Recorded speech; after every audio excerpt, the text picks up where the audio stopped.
Realmente si hay una persona polémica en el sentido literal del término en la historia argentina, seguramente es Sarmiento, un hombre completamente incorrecto políticamente, es decir, nunca se preocupó por su corrección tampoco. Eh, y lo primero que me parece que tenemos que entender que se trata de un personaje histórico, con lo cual dejamos de lado los conceptos de bueno y fue periodista, escritor, presidente, senador, diputado, de todo un poco militar. Así que hablaremos un poco de todo y recorreremos algunos textos de Sarmiento que me parece interesante darle la palabra. Portaba que era simpático.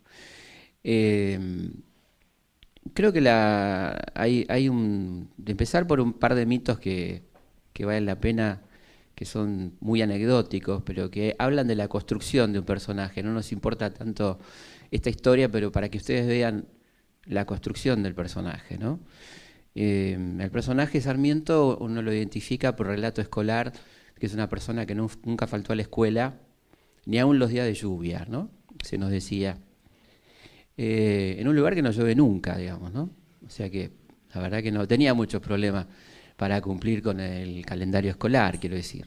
Cuando uno va a San Juan se da cuenta que la casa de Sarmiento queda al lado de la escuela, o sea que aunque llueva tampoco hubiera sido un gran impedimento de ir a la escuela, ¿no? Pero se parte de la base de una subestimación del niño, del que está estudiando en la escuela, donde estos son supuestos muy fuertes, una carga muy fuerte de que ya empieza siendo un ejemplo el pibe, ¿no? Es un tipo ejemplar.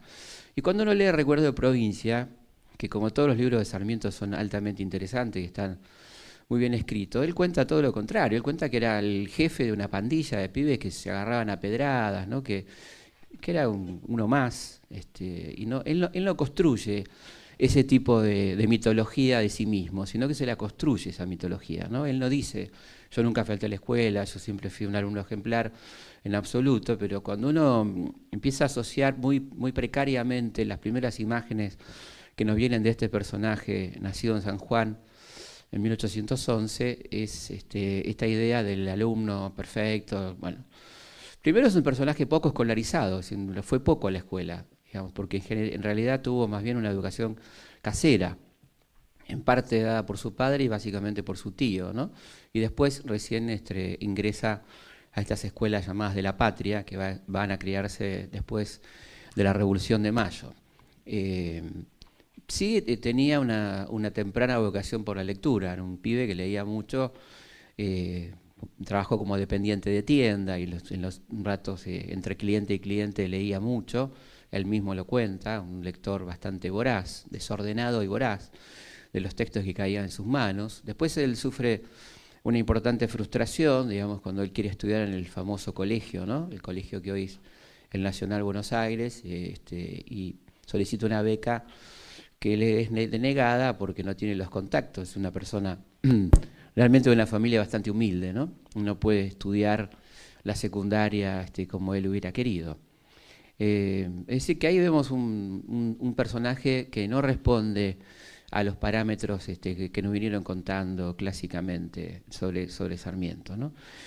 Hay un hecho que va a ser muy importante en su vida, que es 1827, cuando él era un muchachito, un adolescente, el ingreso de un personaje a su vida de una manera muy violenta, que es alguien que tiene alguna relación familiar con él, lejana, como él cuenta Recuerdo de Provincia, que es nada más y nada menos que Facundo Quiroga, ¿no? Que irrumpe en San Juan y es un primer contacto visual y muy fuerte con la barbarie, como va a definir él, ¿no? Con este personaje tan interesante que es Facundo Quiroga, que va a ser de alguna manera el personaje. Va a ser en Chile donde él va a desarrollar prácticamente una gran parte de su vida literaria, ¿no? Es decir, ahí va a ser fundador de periódicos, va a ser escritor, ahí va a tener algunas expresiones que van a perdurar, digamos, ahí es donde él plantea, por ejemplo, el tema de la Patagonia para Chile,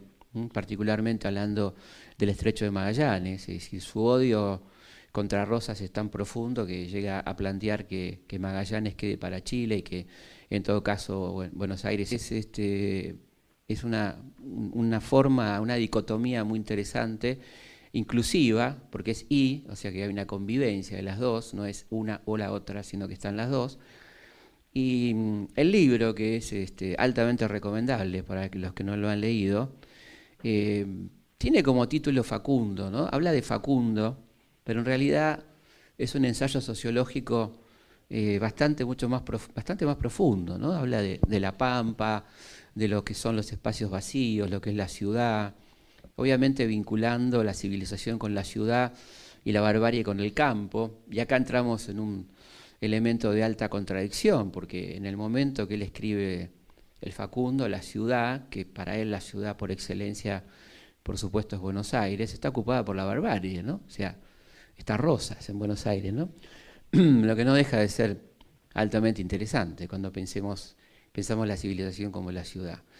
Eh, es decir, ahí él desarrolla estos conceptos de lo que es un gaucho, lo que es un indio, esta idea de la civilización, como sea, ¿no? La imposición de la civilización como sea.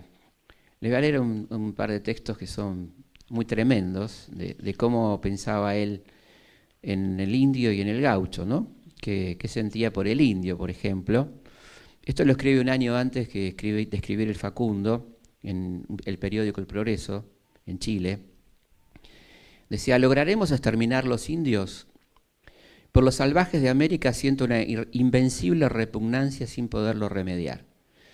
Esa canalla no son más que unos indios asquerosos a quienes mandaría colgar ahora si reapareciesen. Lautaro y Capolicán son unos indios piojosos, porque así son todos, incapaces de progreso.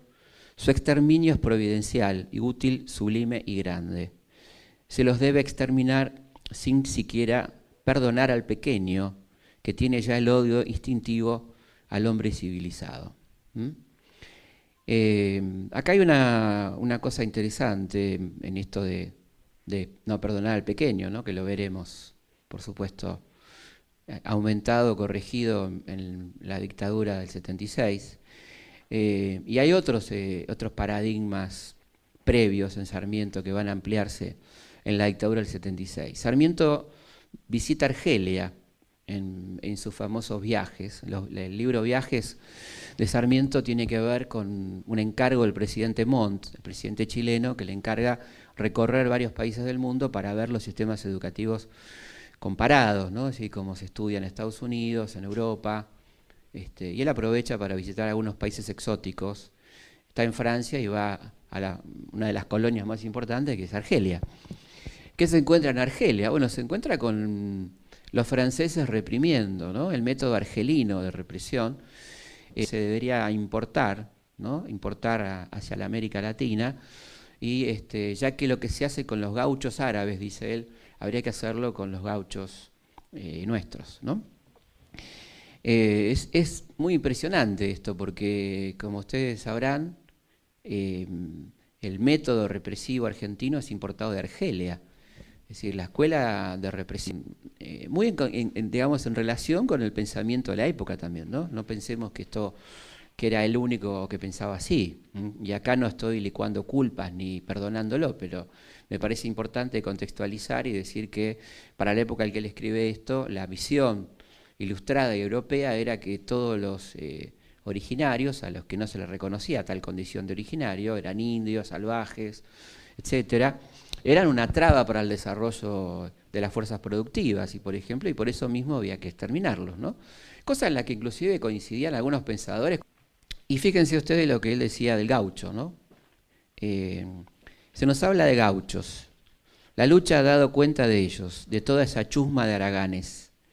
No trate de economizar sangre de gauchos. Este es un abono que es preciso hacerle útil al país.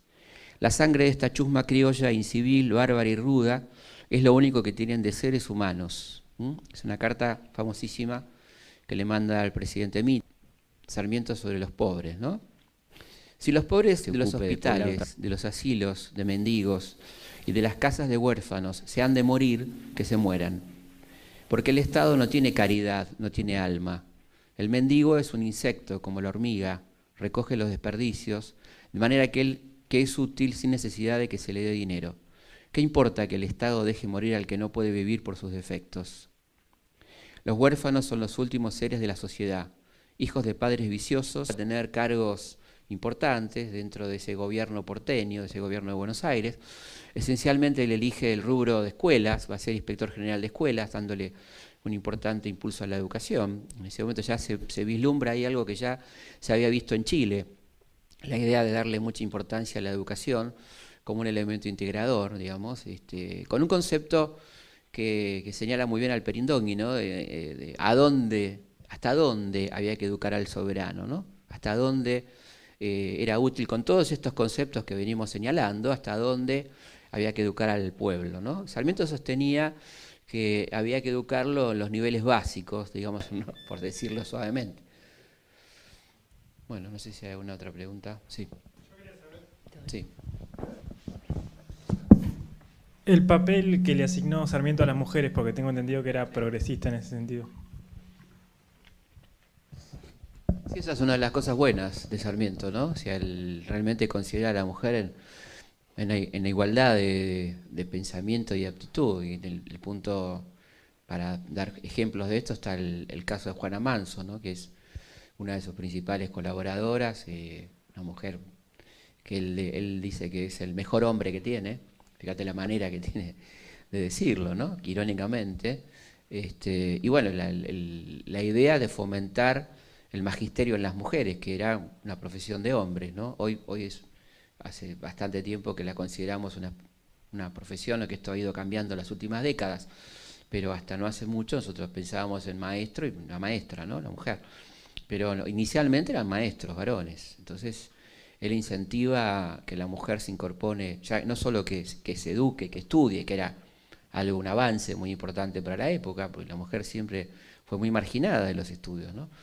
Que se forme y que además pueda formar, que sea maestra. De ahí las maestras norteamericanas que él trae, que eran normalistas, la idea del normalismo, que él conoce muy bien con Horace Mann, que es el gran normalista norteamericano que él visita y se empapa un poco de la idea del normalismo, la idea de las escuelas normales distribuidas en el país, donde egresaba la gente del secundario con el título de maestro, ¿no? O maestro. Así que en ese sentido él considera a la mujer como muy capaz, y la verdad que su novia, Aurelia Vélez, era una chica de un alto nivel intelectual.